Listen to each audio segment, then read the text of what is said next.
I'm going to jump right into the topic today about um, removal suspensions and kind of how that relates to change in placement and then multidisciplinary, or excuse me, manifestation determination reviews. And this is a copy of the presentation that I gave at the elementary principals and WASP and the curriculum directors conference. So for those directors that are kind of maybe something is going to be redundant for you, and I'm going to try to abbreviate it a little bit to keep it on 10 or 15 minutes, and maybe something else that resonates with you or something you missed that maybe you had some questions about.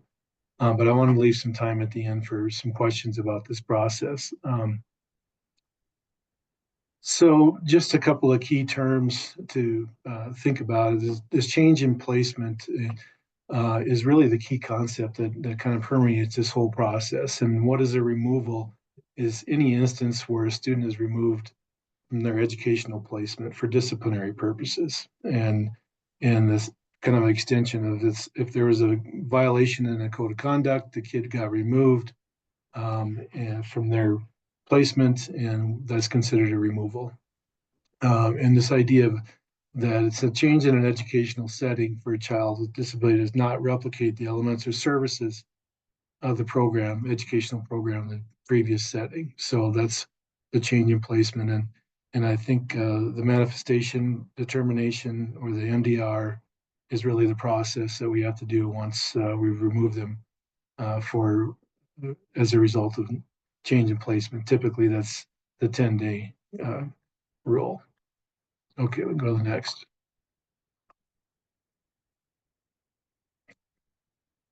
So the question always comes up: what's considered a disciplinary removal? And I think that there's any removal due to a violation of code of conduct is a disciplinary removal, no matter what you call it. And I think moving a desk to the hallway, sending the student to the office, for periods of time, shortened days because of behavioral issues, parents picking them up early. And I think that, as a former principal, I understand there's times when then I had conversation with parents like they want to take them home because the kid's so dysregulated that but if the school says come pick them up, um, they can't get it together, that's a removal. If a parent says, well, I'm coming just to pick them up, be sure that you communicate that they're welcome to stay. And if they choose to take them out of then that's going to be their choice. But be sure that you at least have a conversation to let them know that they're welcome to stay. And placing a condition on the student's return. They can't come back until they have a psych eval or they have a change in medication, or you can't place those conditions on after disciplinary removal. ISS is another one of those. Uh, I don't know that people have always counted that as a removal. They're still in the school, but unless the student received full access to their services and it's in a similar environment to their LRE, that's a removal. And it's a high standard to reach. And obviously OSS, out of school suspension.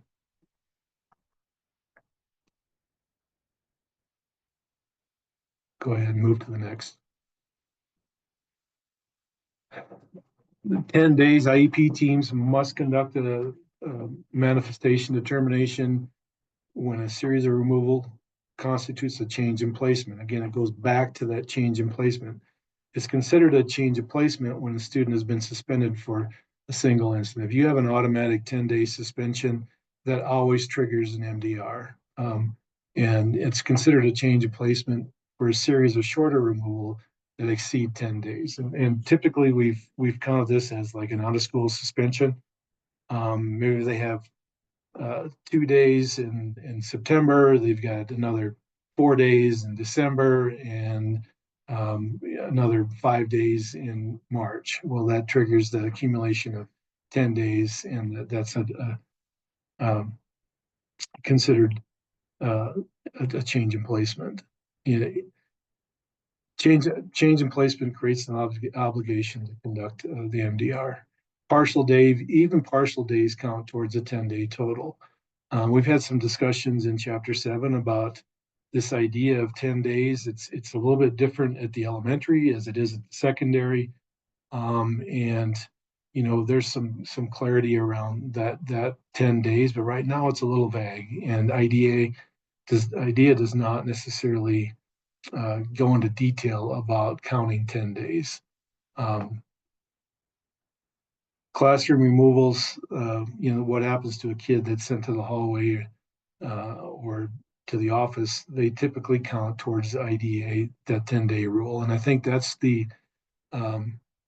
probably an area we could improve upon, teachers removing kids into the hallway, um, and that's considered to be a removal.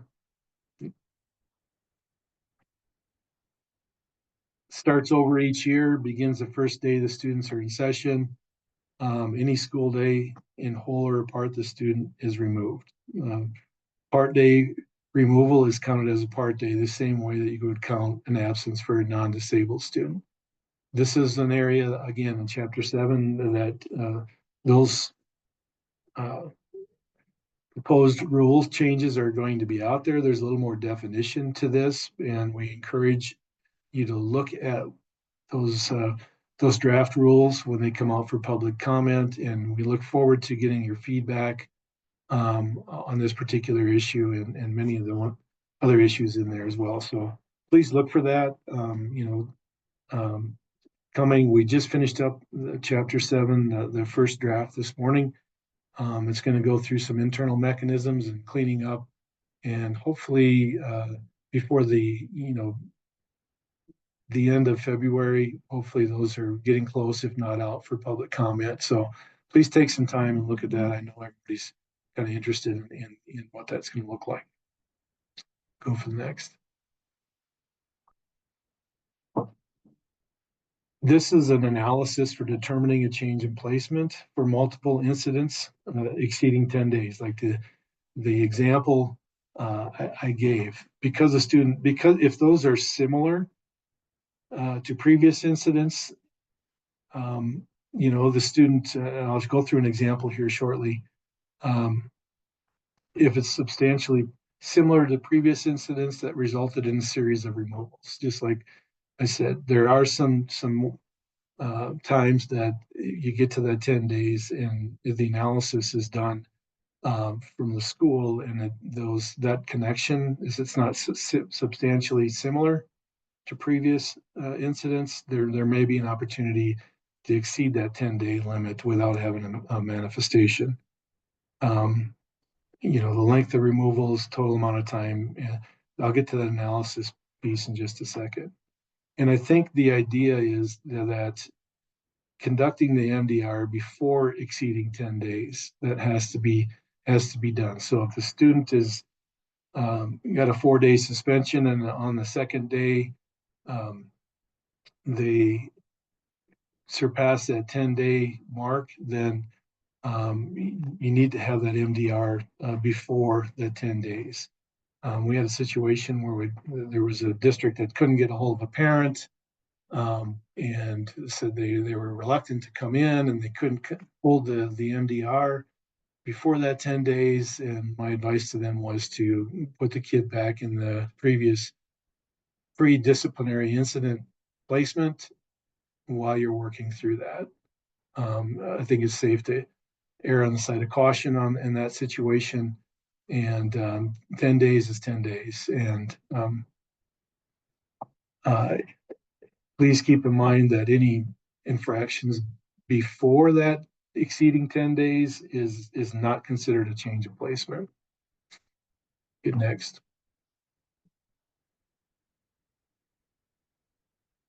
So the answer is no, the removal is not considered a change of placement. The schools must determine the educational services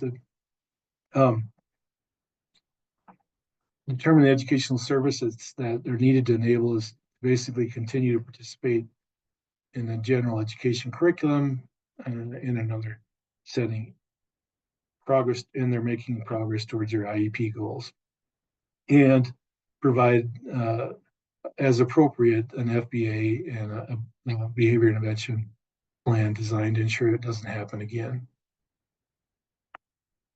So that's if you had an MDR and you go back and it was uh, not considered to be a change of placement, um, that you consider those factors. The teachers must. We can go to the next one, please. If the removal is considered a change of placement, provide PWN safeguards, determine the services needed to continue to participate in general education curriculum in another setting, and progress toward their goals. Conduct that MDR within 10 school days. Provide as appropriate, again, the FBA and the BIP, so it doesn't happen again. Move to the next. Here's an example of that analysis piece. In September, the student was insubordinate, 2 days of suspension. November, got caught stealing in a cafeteria, 5-day suspension. Uses computer access to and websites, another 3 days in January. In May, they get in a fight with another student and have a 5-day suspension. So the cumulative days in this scenario exceed 10. The first piece of that analysis is sometimes it often gets overlooked. And if you want to be safe, always conduct that manifestation before you hit the 10 days. But if these are not substantially connected to the previous incident, and I think very much related to the previous incident, you have to do an analysis. That analysis is done by the school. I think if you've collected data and you're able to prove that these are not connected, and it's you can go back and to that answer of no in the previous 2 slides ago. I think most districts at this point don't want to mess with that analysis piece, and they always conduct an manifestation before the 10-day limit. And I think that's good practice, but there is a if they're totally unrelated, the behaviors, you can exceed that, but you have to do an analysis, document that analysis, and then you don't have to do a manifestation determination. Go ahead to the next.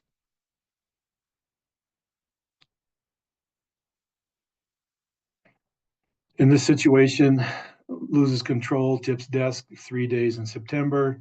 October, pushes another peer, leaves the building without permission, brings alcohol in January for 5 days, gets into another fight. Now, here's where, the fight, the physical aggression in October, and the violence in the classroom, those are probably substantially connected.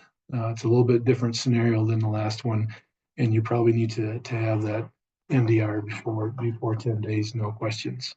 So that analysis piece in there, I think, is one that is pretty tricky. But if you're going to analyze behavior and try to avoid a manifestation determination, I would suggest that the principal and the special ed director, and possibly the teacher, have a conversation about this analysis of previous behaviors. Go ahead. I think most of you are pretty familiar with the MDR process. And I think one of the things that gets us in trouble is when we don't have our data all collected and organized and evaluated during that team meeting. And were the goals, were the supports in place, were the IEP followed, evaluation assessment related to the student's disability, previous behavior intervention plans and outcomes, documentation of the student's education, behavior history, including past disciplinary. I think sometimes we stop short and we just pull up the discipline record and evaluate that, but there's all these other pieces that you need to consider in that process. Input from teachers, administrators, parents, etc. Okay, next. when you get there, the two questions that you have to ask during that MDR: was the behavior in question caused by, or did it have a direct and substantial connection to this disability? And was the conduct in question a direct result of the school's failure to implement the IEP? So those are the two questions that have to be answered during that process. And we'll go to the next slide. So if the answer to those questions is no, discipline without regard to the disability and provide FAPE in the disciplinary setting. If the answer is yes, conduct an FBA, implement, revise the BIP, and return to the student to the pre-disciplinary placement. I'm not going to go into this. This is a flow chart that kind of basically summarizes everything I've kind of rushed through in the last 15 minutes. But again, before day 11, you're in the FAPE-free zone. You can discipline without regard to the disability, but once you get into that day 11, then we do an analysis. Are the removals exceeding 10 days? Do that analysis before you get to that 10th day.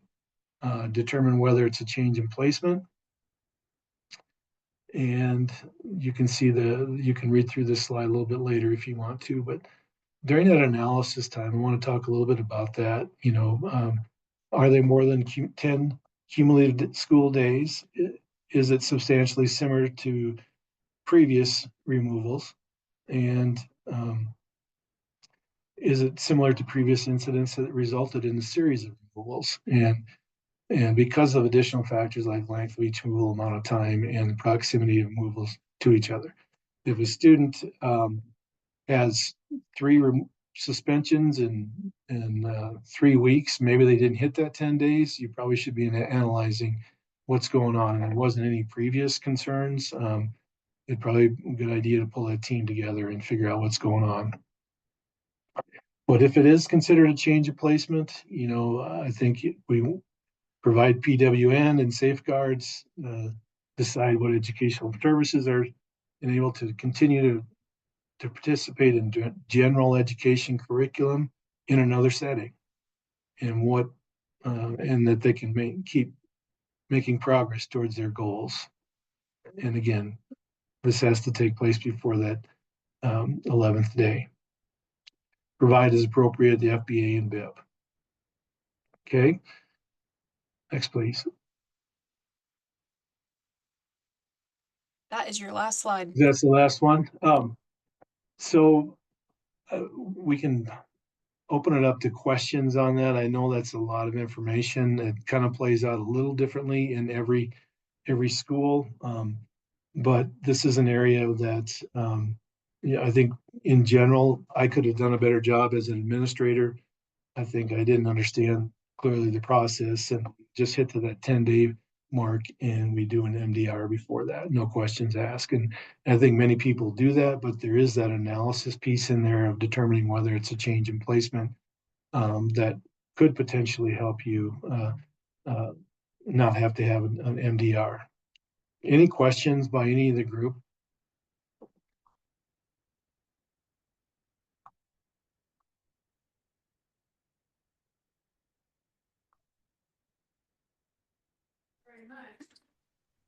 John, this is Dan Mayer. I do have a question, if that's okay.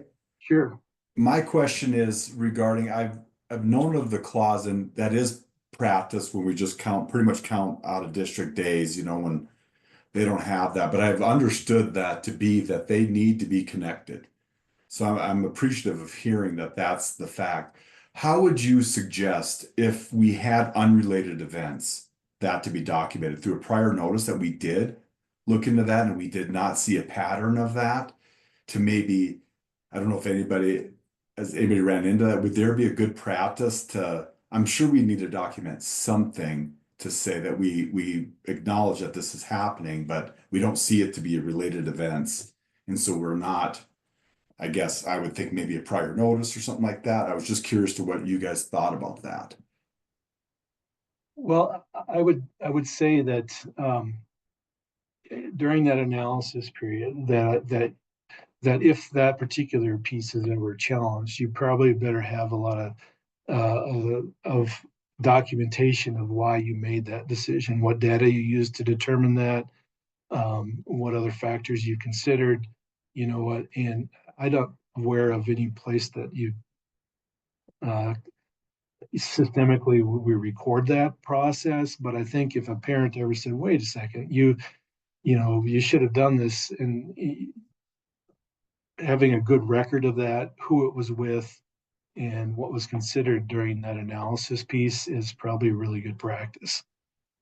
So the prior notice could be a place to do that, just to document the fact that we notice that we have a lot of out of place or out of school suspensions.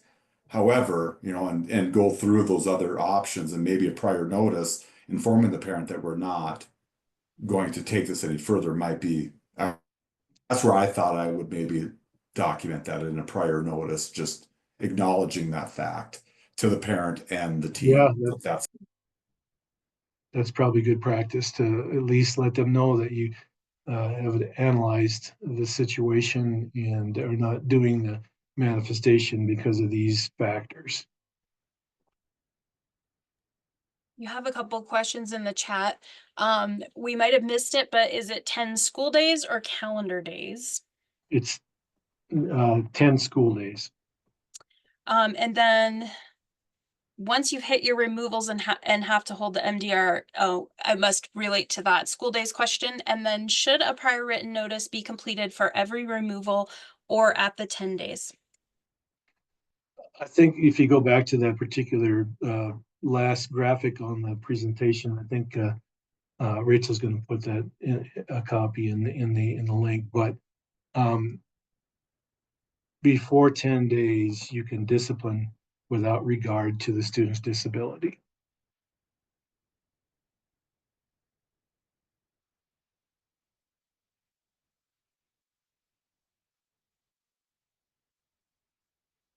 Jan, this is Alan. I think I heard in your presentation that there are times when you would recommend having an MDR prior to the 10 days. Could you explain why you would suggest that and an example of why someone would? I think the recommendation is to have that prior to 10 days is so that you don't get stuck and exceed that 10-day. It just has to happen, that MDR has to happen before the 11th day. Does that make sense?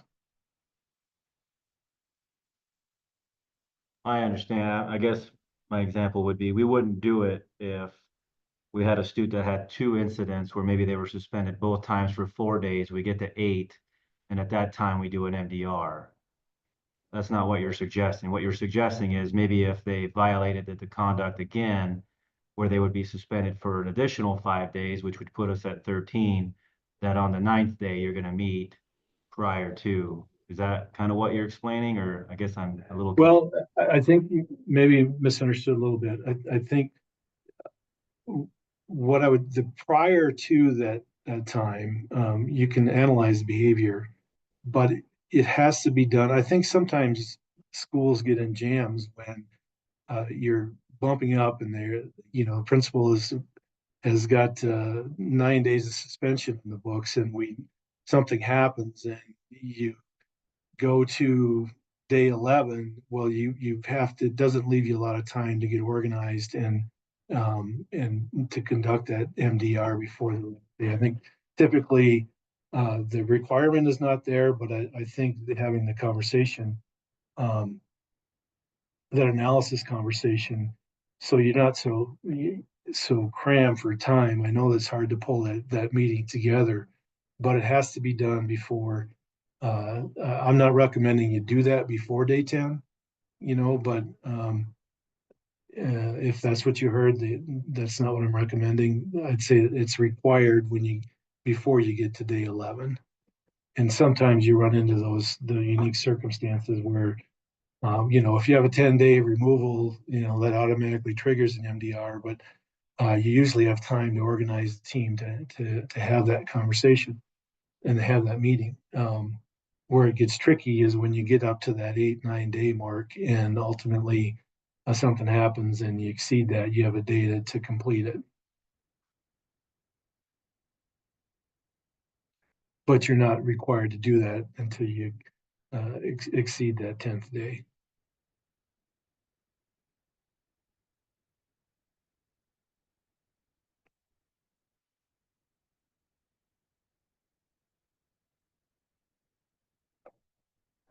I think the advice would be is, there's some things that happen in every one of your districts that are unique, and I always say you can't make this stuff up, right? And so I think when in doubt, then to try and maintain that compliance, because that's this potentially uh, can create a lot of trouble for you, but ultimately, um, if there's something unique that happens in your district, please reach out and ask. And if I can't answer the question, or Sheila or one of the supervisor, any of our staff can't answer the question, then we'll try and get you some advice on how to proceed. But the 10 days is 10 days, and it's pretty clear. There's not a lot of exceptions beyond that, unless you go through that analysis piece that we talked about.